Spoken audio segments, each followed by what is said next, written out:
610 WTVN. Stars of the Jackson and McCoy podcast sit before me right now. Stanley Jackson, former quarterback for your Ohio State Buckeyes, sports director Matt McCoy. Stanley, I got to ask, with the buzz yesterday around the coach, Gruden's out with the Skins, and they come right to coach and say, hey, what do you think? Redskins? Is that more flattery, do you think, or is that more distraction for him? Oh, wow. That's a great question. Probably a little both. Yeah? Because you got to make a decision, right? I mean, so maybe you're distracted for a brief moment and thinking, well, should I go to the NFL? Because I think he probably wants to be an NFL head coach. And then you ask yourself, well, do I want to go to the Washington Redskins with all that mess going on there? And then obviously it's flattering, right? Yeah. I think, my opinion, he'd be a great coach for them. He coached Dwayne Haskins up to be a very good player in college football. He knows the NFL game. Boy, wouldn't that be terrible? He came here, wins the national championship, puts together one of the best teams in history, and then is gone in a blink. It's not going to happen. No. Matt says over-under. Why not? Matt says over-under on Coach Day being here. I said 8 years, and he thinks Coach Day's here longer than 8 years. What do you think? No, he's not here that long. No? No, he's not. What's your Why number? not? Why? Because he fails or because he goes to the NFL? Because he goes to the NFL. See, that wouldn't stun me, but just listening to him yesterday, Oh, really? Come on, Matt. You've been in this business for 1,000 years. How many of these guys have you listened to tell you a good story? Okay. So you don't buy the story that he lived in 3 different cities in 3 years as an NFL coach, and he's got young kids and a wife. Yeah, you know what the difference was? You know what the difference was? He wasn't the head coach. They didn't guarantee him $10 million a year. Gruden has changed it now. So now you want me? I need something similar to what Oakland gave Gruden. I need guarantees and big money. Now, you got $10 million guaranteed for 10 years. He's not going anywhere for 10 years. So if you can get $10 million guaranteed for 6 years, what is it that would trigger that? Yeah. $10 million? I think my wife will be okay when I get $10 million guaranteed for 5 years. I think she'll figure it out.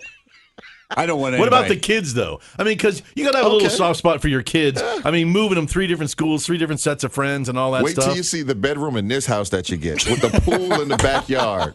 It's not like he's living in a poorhouse in Columbus, though. It's not What's he like making? college head coaching. What's he making? He's $3 not million a year? making that much. He's making like $3 million a year? Yeah. Yeah. But after this year, I imagine they're going to redo that. Listen, He's depending on how it goes, sure. There are levels to everything, okay? I'm a heck of a thousandaire, okay? But there are, I don't know if you guys watch Secession on HBO. I've not seen it, no. And, they talk about $5 million is a poor man's millionaire. That's what they talk about it, because it's like, they're like the Rupert Murdoch family. It's kind of a parody of that. So there are levels to being a millionaire. When I was in the NFL, minimum salary was $150,000. I left Ohio State. I signed that deal. I thought I was the richest dude in the world. Yeah. And then I started hanging out with Joey Galloway and Sean Springs. I realized I was a pauper. There are levels, man. So even if you're getting $3 million a year, which is fantastic, don't get me wrong. Oh, yeah. I can do a lot with that. Yeah. If I know I've got 10 a year in the NFL and I don't have to recruit these snot-nosed kids, no, it's an easy decision. Okay. You have to coach those snot-nosed adults. That's it. More with Jackson and McCoy. Dead ahead, Jackson and McCoy. Podcast drops later today, right around noon. Watch for it at 610WTVN.com. It's powered by Germain Toyota. It's two, I'm seeing this 4-star quarterback, C.J. Stroud. Yeah. California, they offered him for the 2020 class or 2021 class, whatever. But, yeah, another quarterback's been offered, and you want to have some quarterbacks. The way that quarterbacks are leaving programs after a year or two because only one can play, you probably need to get a few in your room right away to try to shore up that position. You absolutely have to do it, and the recruiting doesn't stop anymore once they get on campus. You just go back to a few years ago when we won a national championship under Urban Meyer. There's no school that has that depth anymore at quarterback, because if you think you're really good and the guy in front of you is also really good, they don't stay.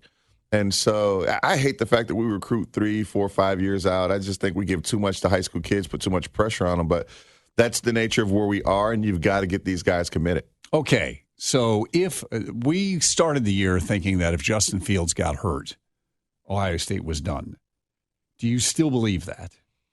Or is there so much talent around him that you might be, and the defense is as good as it is, that you might be able to get by with a more pedestrian quarterback. Yes, but it also depends on what getting by means. Can you win a national championship with one of the other guys? I'm not so sure about that. Could you get away with winning the Big Ten? Maybe not. Can you win the East? Probably. I don't know if you can get through Wisconsin. Okay. Penn State, I'm trying to slow roll my thoughts about Penn State. They look so good, but I don't know if they're fool's gold yet because they haven't played anybody. Pitt almost lost to Duke this past weekend. Right. But, Michigan, they scored 10 points on Iowa. We just got through Michigan State. So maybe you can get through the East. I'm not so sure you can get through Wisconsin, and I definitely don't think you can compete on the national level in a playoff without Justin. I was just looking at Heisman odds, and Justin Fields is third, I believe, in the Heisman odds. It's Tua first, and then Joe Burrow, and then him. Jalen Hurts is behind him, which is crazy to me. It's crazy. That's crazy talk. But no sign of J.K. Dobbins, which I understand because quarterbacks are winning that award. Yeah.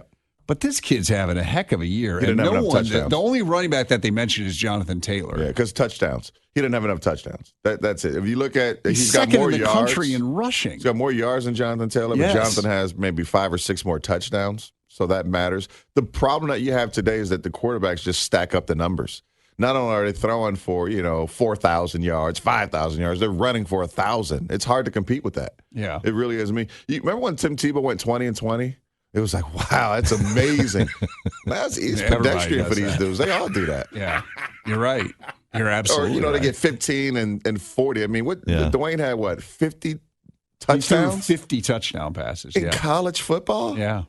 It's crazy talk. It's crazy talk at Ohio State for sure, when the tradition we have. Right now, we're halfway through the season, and Justin Fields has accounted for 26 touchdowns. As a running back, you can't compete with that. Here's the thing that drives a running back crazy. 2 things for even JK. You break off a big run, they bring Master Teague in, he gets a touchdown. Or you break off a big run and then they go play action pass and the quarterback throws one, or they go zone read, or they make me block the linebacker. Yeah. While Justin gets another touchdown. Or how about last week? He thought he had a touchdown, and then they reviewed it. He was down at the 1-inch line, and then they give it to Justin. And Justin Fields blocked. scored. Yeah. Yes. Well, does that really drive him crazy? I mean, I know there's some pride, personal pride, but you're on a team, and it's about the team winning, and dude's going to be okay. Yeah.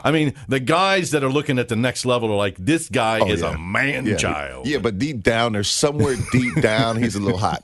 He's a little angry about that. Who doesn't like to score touchdowns? I'm sure he would like to punch it in and score more touchdowns. One of the greatest things that you have to be a really great athlete, you got to be a little selfish. Yeah. And so, but listen, he understands the greater good is the team. Rising tide raises all boats. But of course, you want to score. Okay, I got it. Well, I'll tell you what, I'm so looking forward to the podcast this week. Great stuff. If you haven't heard it, make sure you listen. It drops around noon. Podcast page at 610WTVN.com. These 2 guys will keep mixing it up, and maybe a little Browns talk too. Make sure you check it out later. 610WTVN.com.